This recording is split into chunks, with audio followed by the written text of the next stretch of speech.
محترم سامعین جمعہ و سامعات، آج انشاءاللہ اس جمعے میں قرآن کریم پر عمل کے کیا فوائد ہیں اور اس سے روگردانی کے کیا نقصانات ہیں، ان پر چند باتیں عرض کرنے کی کوشش کروں گا۔ اللہ رب العالمین سے دعا ہے کہ اللہ رب العالمین ہم سب کو عمل کی توفیق عطا فرمائیں، آمین۔ عزیز ساتھیوں، جیسا کہ آپ کو معلوم ہے کہ اللہ رب العالمین نے ہماری ہدایت و رہنمائی کے لیے، یا دنیا جب سے بنی ہے تب سے لے کر کے انسانوں کی ہدایت و رہنمائی کے لیے اللہ رب العالمین نے انبیاء و رسول بھیجے۔ یہ جو آخری امت ہے جسے امت محمدیہ کہتے ہیں، جس میں ہم اور آپ ہیں، نبی صلی اللہ علیہ وسلم کو معجزے کے طور پہ قرآن حکیم ملا تھا۔ وہ معجزہ ہمارے پاس بھی ہے، وہ کتاب ہدایت ہمارے پاس ہے۔ افسوس کی بات یہ ہے کہ اس کو ہم صرف برکت کی کتاب سمجھتے ہیں، اس کو پڑھتے نہیں ہیں۔ اگر ہم پڑھ بھی لیں تو اس کو سمجھتے نہیں ہیں، اس پر عمل نہیں کرتے ہیں۔ تو بہت ساری باتیں ہیں قرآن حکیم کے تعلق سے، میں نے چند چیزیں نوٹ کی ہیں۔ پہلی آیت جو سورہ محمد کی ہے اس کا ترجمہ سنیں، والذین آمنوا وعملوا الصالحات، اور وہ لوگ جو ایمان لے کر کے آتے ہیں یا ایمان کا دعویٰ کرتے ہیں، وعملوا الصالحات، اور اس کے ساتھ نیک عمل کرتے ہیں، وآمنوا بما نزل علی محمد، اور جو محمد پر نازل کیا گیا یعنی قرآن حکیم، اس پر بھی ایمان لے کر کے آتے ہیں۔ ایمان بالقرآن بہت ضروری ہے۔ وَهُوَ الْحَقُّ مِن رَبِّهِمْ، جبکہ وہ حق ہے تمہارے رب کی طرف سے۔ کفر عنہم سیئاتہم، اللہ تعالیٰ کیا کرتا ہے؟ جو قرآن حکیم پر ایمان لے کر کے آتا ہے، ایمان لے کے رکھے آئے، اس کے بعد قرآن حکیم پر پھر سے ایمان لے کر کے آئے اور اس کے مطابق نیک عمل کرے، تو اللہ تعالیٰ کیا کرتا ہے؟ کفر عنہم سیئاتہم، تو اس کے تمام گناہ اللہ تعالیٰ معاف کر دیتا ہے۔ وَأَصْلَحَ بَالَهُمْ، اور اس کے معاملات کی اصلاح کر دیتا ہے۔ اللہ رب العالمین نے ایک اور انعام بتایا، جو قرآن حکیم پر عمل کرتا ہے، جو قرآن حکیم سے ہدایت لے کر اس پر زندگی گزارتا ہے، اس کے بارے میں اللہ رب العالمین نے سورہ نحل میں کہا، من عمل صالحا من ذکر و انثی وهو مؤمن فلنحینہ حیاتا طیبۃ ولنجزینہم اجرہم باحسن ما كانوا یعملون۔ یہ سورہ نحل کی آیت نمبر 99 ہے۔ اس میں اللہ رب العالمین نے کہا، جو کوئی شخص نیک عمل کرے، چاہے وہ مرد ہو یا عورت، تو میں سے کوئی بھی شخص نیک عمل کرے، وہ مومن، جبکہ وہ مومن ہو، فلنحینہ حیاتا طیبہ، تو ہم اس کو بہترین زندگی عطا کریں گے۔ زندگی دنیا میں اچھی زندگی اگر دنیا میں چاہتے ہو، کہتے ہیں دنیا کی کامیابی، دنیا میں کامرانی چاہتے ہو تو تم کو قرآن مجید پڑھنی پڑے گی، اور قرآن مجید پڑھ کر کے نیک عمل کرنا پڑے گا۔ آپ کا کوئی، ہمارا یا آپ کا کوئی بھی عمل نیک وہ کیسے چیک ہوگا؟ جب ہم کو قرآن بتائے گی تب۔ وَلَنَجْزِيَنَّهُمْ أَجْرَهُمْ بِأَحْسَنِ مَا كَانُوا يَعْمَلُونَ، اور اس کے علاوہ اجر ہے اللہ رب العالمین کے پاس بہترین جو کچھ یہ کرتے ہیں۔ دنیا کی زندگی بہترین ہوگی، اور دنیا کے بعد آخرت میں اجر عظیم موجود ہے ان کے لیے۔ ایک اور آیت اللہ رب العالمین نے کہا، فبشر عبادی، اے نبی آپ ہمارے ان بندوں کو بشارت دے دیجئے، الذین یستمعون القول، جو بات کو دھیان سے سنتے ہیں، فیتبعون احسنہ، اور اس کی اتباع کرتے ہیں وہ ویسے ہی، اولئک الذین ھداھم اللہ، یہی وہ لوگ ہیں جن کی ہدایت کی ذمہ داری اللہ رب العالمین کے پاس ہے، واولئک ھم اولو الالباب، اور یہی عقل مند لوگ بھی ہیں۔ ایسے لوگوں کے لیے بشارت ہے نبی صلی اللہ علیہ وسلم کی زبان مبارک سے، جو قرآن حکیم کو غور سے سنتے ہیں، اس کو سمجھتے ہیں، اس پر عمل کرتے ہیں۔ ایسے ہی لوگوں کے پاس ہدایت ہے، اور وہی عقل مند لوگ ہیں۔ سب سے بہترین کتاب اللہ کی کتاب، اور سب سے بہترین طریقہ نبی صلی اللہ علیہ وسلم کا طریقہ ہے۔ اس طریقے پہ چلے گا جو کوئی، وہی ہدایت پائے گا۔ اس کے بعد قرآن حکیم کا اگر ہم کوئی حصہ چھوڑتے ہیں، اکثر ہم لوگوں میں یہ عادت ہے، جو اچھا لگتا ہے قرآن حکیم میں اس پر تو ہم عمل کرتے ہیں، یا جو ہماری سمجھ میں آتا ہے، جو ہم کو اچھا لگتا ہے، سماج کے حساب سے نہیں ہوتا ہے، جس میں نقصان سماج کا نہیں ہوتا ہے، اس پر ہم عمل کرتے ہیں۔ تو اس کے بارے میں ایک آیت ہے، اللہ رب العالمین نے قرآن حکیم میں کہا، اس سورہ بقرہ کی آیت ہے، افتؤمنون ببعض الکتاب وتکفرون ببعض، تم کتاب کے کچھ حصے پر عمل کرتے ہو، ایمان لے کر کے آتے ہو، اور کچھ حصے کا انکار کرتے ہو، تو ایسا کیا ہے؟ فما جزاء من یفعل ذلک منکم الا خزی فی الحیاۃ الدنیا، تو اس کا جو تم کر رہے ہو، یہ جو عمل جو تم کرتے ہو، کچھ کتاب کا حصہ ماننا اور کچھ کو چھوڑ دینا، جو اچھا لگا اس پر عمل کر لیا، جو ہماری من کے خلاف ہے اس پر عمل نہیں کیا، چھوڑ دیا، قرآن کا حصہ چھوڑ دیا، وہ تو کیا ہے؟ دنیا کی زندگی میں رسوا کن عذاب ہے۔ یہ دنیا کی زندگی جو ہم جی رہے ہیں، اگر ہم اس میں رسوا ہیں تو اپنے آپ کا محاسبہ کریں، ہم اپنے آپ کو چیک کریں کہ ہم قرآن حکیم کے بہت سارے احکام پر عمل نہیں کرتے۔ اسی لیے اللہ رب العالمین نے دنیاوی زندگی ہمارے لیے تنگ کر رکھی ہے اور رسوا کن بنا رکھی ہے۔ وَيَوْمَ الْقِيَامَةِ يُرَدُّونَ إِلَىٰ أَشَدِّ الْعَذَابِ، اور دنیا کی زندگی میں تو عذاب ہم برداشت کر ہی رہے ہیں، لیکن قیامت کے دن سخت عذاب میں اللہ تعالیٰ اس کو تبدیل کر دے گا۔ اس کے بعد دھمکی بھرا جملہ ہے، وَمَا اللَّهُ بِغَافِلٍ عَمَّا يَعْمَلُونَ، اور جو کچھ تم کرتے ہو اللہ اس سے غافل نہیں ہے، اللہ جانتا ہے کیا کر رہے ہو، قرآن کے کس حصے پہ عمل کر رہے ہو، کس حصے کو چھوڑ رہے ہو، تمہارے اندر کیا ہے، تمہارے باہر کیا ہے، ہر چیز اللہ رب العالمین جانتا ہے۔ اس کے بعد ایک اور آیت، وہ ہے سورہ محمد کی آیت، وَالَّذِينَ كَفَرُوا۔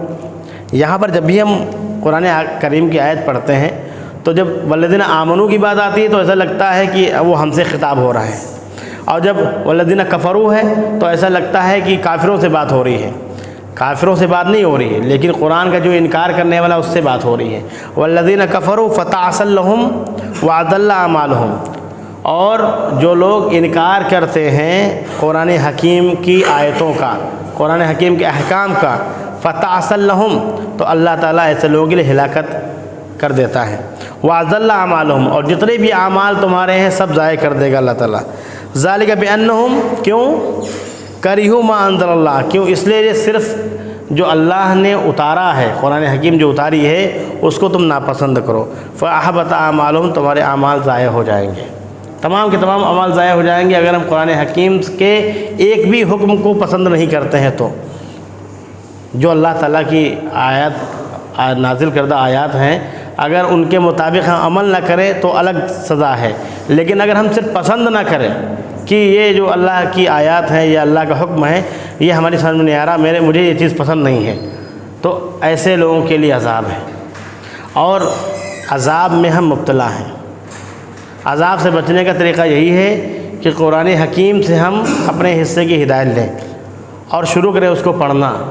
یقین مانیے ہم پڑھنا تک نہیں جانتے، ابھی تک تو یہ ہم کہتے تھے کہ ہم لوگ پڑھ لیتے ہیں قرآن، لیکن اب معلوم ہوا کہ ہم لوگ واقعی نہیں پڑھ پاتے۔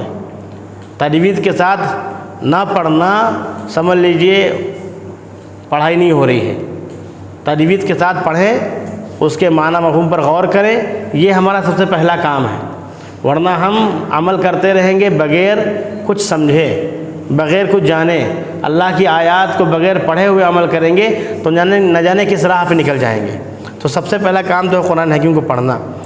قرآن حکیم سے جو روگردانی کرتا ہے، پہلا تو میں نے جو بتایا، جو لوگ قرآن حکیم کے حساب سے عمل کرتے ہیں ان کی زندگی اللہ تعالیٰ بہترین کر دیتا ہے، اور جو لوگ قرآن حکیم کے عمل سے روگردانی کرتے ہیں، قرآن حکیم کے احکام کو پسند نہیں کرتے، ان کے لیے عذاب ہے۔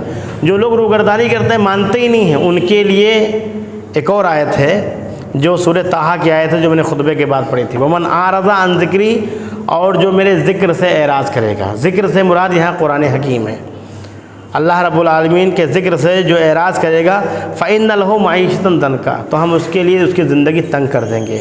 اگر ہم اور آپ اپنی زندگی میں تنگی محسوس کریں، ہم اپنے آپ کو غیر محفوظ محسوس کریں، تو سمجھ لیجئے کہ ہم اللہ کے ذکر سے دور ہیں۔ وَنَحْشُرُهُمْ يَوْمَ الْقِيَامَةِ أَعْمَىٰ، ایسے لوگوں کو اللہ رب العالمین قیامت کے دن اندھا اٹھائے گا۔ قَالَ رَبِّ لِمَا حَشَرْتَنِي أَعْمَىٰ، اب وہ وہاں کہے گا، جو یہاں بینا ہوگا، دیکھنے والا ہوگا، وہ کہے گا کہ اے میرے رب، تو نے مجھے اندھا کیوں اٹھایا، وَقَدْ كُنْتَ بَصِيرًا، جبکہ میں تو دیکھنے والا تھا۔ ہم آنکھ والے اس دن اگر اندھے اٹھائے جائیں گے تو کیا کہیں گے کہ اے اللہ، تو نے مجھے اندھا کیوں اٹھایا جبکہ میں دیکھنے والا تھا؟ تو اللہ رب العالمین کہے گا قَالَ كَذَلِكَ أَتَتْكَ آيَاتُنَا فَنَسِيتَهَا، یہ اس لیے کہ میرے پاس تیری آیتیں آئیں اور تو نے اسے بھلا دیا۔ وَكَذَلِكَ الْيَوْمَ تُنسَىٰ، اسی لیے آج تجھ کو بھلا دیا گیا۔ یہاں آج ہمارے پاس آنکھ ہے، اللہ رب العالمین نے عقل دی ہے، اللہ رب العالمین نے دانشمندی دی ہے، ہوشیار ہیں ہم، کیوں نہیں قرآن حکیم کو ہم پڑھتے ہیں؟ اگر قرآن حکیم کو ہم نہیں پڑھتے ہیں اور اس پر عمل نہیں کرتے ہیں تو اللہ تعالیٰ اٹھائے گا اس دن ہم کو اندھا کر کے۔ یہ دنیا شاید اس میں کچھ نہ ملے، لیکن آخرت کی زندگی، ہمیشگی والی زندگی جو ہے، اس میں بڑی نعمتیں ہیں اللہ رب العالمین کے ہاں۔ اب سوچئے کہ اس دنیا میں رہ کر کے اس زندگی کی تیاری کرنی تھی، اور وہاں اللہ تعالیٰ اندھا اٹھائے گا کن لوگوں کو؟ جو لوگ قرآن نہیں پڑھتے ہوں گے، جو اللہ کے ذکر سے غافل ہوں گے۔ اور بہت سارے ہمارے احباب ہیں جو سوچتے ہیں کہ نبی صلی اللہ علیہ وسلم تو ہماری سفارش کریں گے، بالکل سفارش کریں گے، لیکن کیا کسی گنہگار کی سفارش میں آپ جائیں گے؟ اگر کوئی ایسے کیس بند ہو جس میں جانا ذلت اور رسوائی کا باعث بنے، کیا آپ کوتوالیہ تھانہ جائیں گے؟ نہیں جائیں گے۔ نبی صلی اللہ علیہ وسلم یقیناً سفارش کریں گے اور اللہ تعالیٰ ان کو سفارش کا حق دے گا انشاءاللہ، مقام محمود دے گا انشاءاللہ، لیکن وہ کن لوگوں کی سفارش کریں گے؟ کیا ہم جیسے گنہگاروں کی سفارش کریں گے؟ وہ تو مومنین کی سفارش کریں گے، وہ تو حق والوں کی اور جو صحیح راستے پہ چلتے ہوں گے ان کی سفارش کریں گے۔ بہت سارے ہمارے احباب، ہم خود یہ تکیہ لگائے بیٹھے ہیں کہ نبی صلی اللہ علیہ وسلم ہماری سفارش کر لیں گے، نبی صلی اللہ علیہ وسلم سب سے افضل ہیں، نبی بالکل افضل ہیں، ان کا جو مرتبہ ہے وہ کسی سے مطلب سب سے اعلیٰ ہے، تمام انبیاء سے افضل تھے، لیکن آپ صلی اللہ علیہ وسلم کہتے تھے کہ مجھے کسی بھی نبی پر فضیلت مت دو، لیکن وہ تھے سب سے افضل۔ لیکن اس کا مطلب یہ نہیں کہ ہماری ایسے نجات کروا لیں گے، ہم قرآن چھوڑ دیں، حدیث چھوڑ دیں، دین کو چھوڑ دیں، دین کے نام پر نئی نئی رسومات اور بدعات پر عمل کرتے رہیں اور پھر سوچیں قیامت کے دن ہم کو نبی صلی اللہ علیہ وسلم کی سفارش مل جائے گی۔ اس دن سفارش نہیں ملے گی۔ آپ احادیث کا مطالعہ کریں، احادیث میں صاف ہے، یہی قرآن یوم قیامت سفارش بھی کرے گا اور ہمارے خلاف مقدمہ بھی کرے گا۔ سورہ صحیح مسلم میں ہے، نبی صلی اللہ علیہ وسلم نے کہا جو شخص قرآن مجید کو پڑھتا ہوگا دنیا میں، اس کے لیے قیامت کے دن یہ سفارشی بنے گا، اور جو اس کو نہیں پڑھتا ہوگا، اس پر نہیں عمل کرتا ہوگا، اس کے خلاف قرآن مجید بولے گا۔ اور نبی صلی اللہ علیہ وسلم کے بارے میں ہے کہ ہم تکیہ لگائے بیٹھے ہیں کہ نبی صلی اللہ علیہ وسلم ہماری سفارش کر لیں گے۔